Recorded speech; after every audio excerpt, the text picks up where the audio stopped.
Foi criada uma certa polêmica em torno, então, da morte da indígena Maria Hilda, professora da aldeia Manoque. Essa professora, ela deu entrada aqui no hospital de Brasnorte, foi encaminhado para a Juína e tem toda uma história que envolve, né, até o momento da morte dela. Por isso que nós viemos conversar com a doutora Tereza, a médica que foi responsável, que recebeu essa paciente aqui e fez todos os encaminhamentos, né, para que ela fosse atendida na UTI. Vamos ouvir o que diz então a doutora Tereza.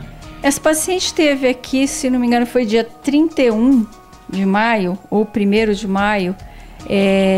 Inclusive foi comigo que ela chegou já num estado em que ela estava já com o que a gente chama de dislalia, disartria, ou seja, déficit de fala, falando muito a favor de um AVC, quer dizer, um derrame cerebral, e com um único antecedente, as explicações estavam bem confusas. O que tomava de medicação, como tomava, dizia que era diabética, ela dizia que tomava de um jeito, a família de outro, porque parece que a medicação era dada por um pessoal específico, parte da medicação era dada pelo pessoal da aldeia, outra parte era por conta dela. Era uma paciente realmente diabética, o que já favorecia ela ter um derrame, né? E ela já chegou aqui com esse quadro instalado. Ela não estava muito estável no dia que chegou, então eu solicitei a tomografia, mas optei em esperá-la melhorar um pouco mais para realizar. 24 horas depois, ela não estava melhor, na verdade ela tinha piorado, então tomamos a decisão de mesmo assim mandá-la para fazer a tomografia. Ela saiu no período da manhã, retornou já não mais no meu plantão, mas no da doutora Vanessa, que discutiu o quadro dela já com o médico lá. Por quê? Porque eles viram que ela tinha uma lesão neurológica que podia ser muito grave, que ficou meio em dúvida, que talvez seria necessário usar contraste.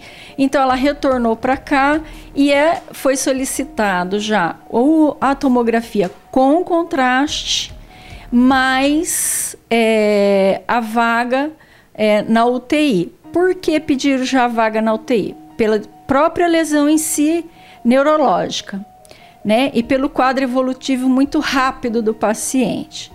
Muito bem, esse paciente saiu de novo daqui, foi para lá realizar a tomografia. E nós, hoje em dia, todo mundo sabe, qualquer paciente que chega aqui que a gente precisa transferir, nós fazemos o antígeno, que é o teste rápido de SWAB, que é aquele do nariz, e já fazemos imunoglobulinas, a IgG e IgM. Ela já tinha 2 exames negativados e então não houve nenhum problema em termos de encaminhar. Mesmo assim, Juína solicitou que a gente fizesse a tomografia realmente com contraste antes da paciente ir. Ela já tinha realizado a tomografia de tórax e, como eu disse, ela internou, complicou, né? Complicou não, na verdade era a evolução do quadro neurológico. Então ela vomitou, broncoaspirou, fez uma pneumonia aspirativa, tá bom. Só que hoje nós estamos em tempos de pandemia, que significa qualquer pneumonia hoje, todo mundo acha que é o quê? Covid. As outras doenças continuam aí do mesmo jeito. Bom, eu vi as imagens, para mim era uma pneumonia bacteriana, normal não, mas uma pneumonia bacteriana, complicada pelo próprio diabetes. E fora isso, ela tinha o quadro neurológico, que é o que chamava a atenção, que é o que nos estava preocupando. Ela foi para lá, chegou lá, o doutor Hélio, que aceitou a vaga, olhou a imagem radiológica e falou: é Covid, não vou aceitar sem o RT-PCR. Bom, não tem muito como argumentar. O leito é de quem está na UTI, a decisão é dele. Quando essa paciente retornou e me contaram essa história, eu simplesmente falei assim: bom, mas ela teve uma pneumonia aspirativa, ela não está com Covid, nós fizemos os exames. Ela chegou, retomou, repetiu esse exame e foi feita a coleta do RT-PCR, mas sabe, RT-PCR vai para o LACEN, Cuiabá, é uma coisa que não chega rápido. Mas nós fizemos de novo o antígeno continuou provando que ela estava negativa e um novo SWAB também negativo. Então, aquela pneumonia era realmente um quadro bacteriano. Então, eu liguei para o Dr. Wilson, lá de Juína, e questionei ele. Falei, doutor, o senhor laudou como Covid, o atomo de tórax? Ele falou, não, Tereza, eu falei que era um quadro infeccioso, parenquimatoso, não inflamatório, que o que, vamos dizer assim, caracteriza o Covid é um processo inflamatório. Eu falei, então beleza, então também é alguma coisa que ajuda a gente a descartar a possibilidade do Covid, porque também dificultaria a gente em termos de vaga. Bom, nesse segundo ponto, já olhando a tomografia de crânio com contraste, inclusive estava uma representante da Casaia aqui, eu não lembro o nome da enfermeira, Cleomar? Não. Lucimar, isso, enfermeira Lucimar. Eu falei, olha, estão tão preocupados com o Covid, mas a tomografia dela me mostra o quê? Ela vai ter uma parada cardíaca e respiratória. Porque a lesão tomográfica dela era na região que controla respiração e batimentos cardíacos, ou seja, lesão de tronco e mesencéfalo. Então, o que acontece? Naquele minuto, a decisão foi, vamos entubar esse paciente, porque ele vai ter uma parada cardíaca e respiratória súbita. Então, vamos dar o suporte até que a gente consiga novamente a vaga. Ligamos para a Central Cuiabá, ligamos novamente para a Juína, naquele momento já não tinha mais a vaga, eles tinham cedido para outra pessoa, o que é normal, não vai, as coisas continuam.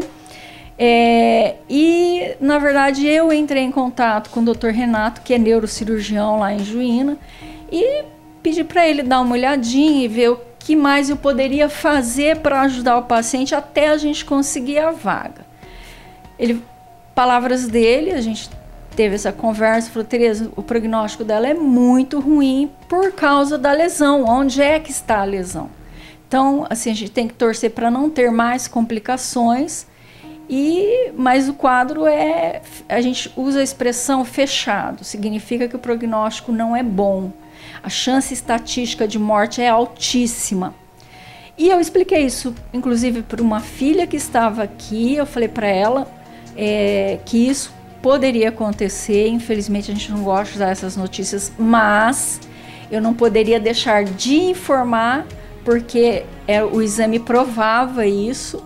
Eu informei, inclusive, uma pessoa que é responsável em Cuiabá pelos indígenas, que entrou em contato comigo, e que a gente estava aguardando uma vaga. No dia seguinte, o doutor Renato aceitou o paciente se a gente tivesse repetido o SWAB e ele tivesse dado negativo. Nesse momento, o quadro do paciente já era extremamente grave, já estava com drogas vasoativas, quer dizer, já estava com respirador, já estava com remédio para manter o coração e tudo mais. O que era de se esperar pela própria lesão. Bom, essa paciente foi encaminhada para a Juína, para a UTI, que o Dr. Renato aceitou a paciente. Ela foi entregue lá. Claro, estava grave? Sim, estava grave. Não era uma coisa que a família estava sem saber. Inclusive, eu fui bem clara com a filha a respeito disso. Inclusive, fui muito clara com o coordenador e também muito clara com a enfermeira Lucimar, né? Porque esses quadros sempre pode parecer que assim, deixaram de fazer alguma coisa. Não, nós fizemos tudo que era possível dentro do serviço, mas era um paciente que tinha altos riscos pela própria doença em si. Bom, muito bem, essa paciente foi entregue lá, né? E o que é de praxe? O médico que recebe avalia, examina e vê quais as condições do paciente. Sabia que era uma condição grave, mas o paciente foi aceito vivo, tá? Porque ninguém aceita paciente que está em morte cerebral. E o nosso médico retornou junto com o enfermeiro e a ambulância para o município. Algumas horas depois, a gente recebeu a informação que ela teria falecido. que na verdade a própria situação nos levava a crer que isso era um diagnóstico que poderia acontecer. Eu não sei quais são as dúvidas, essas coisas são momentâneas, né? Na visão do doutor lá, a imagem pulmonar era muito sugestiva, mas ele não tinha ainda o laudo oficial. Não é certo nem errado, é a experiência de cada um dentro daquilo. O problema em si, independente dela ter Covid, não ter Covid, a doença que ela tinha era uma doença potencialmente fatal.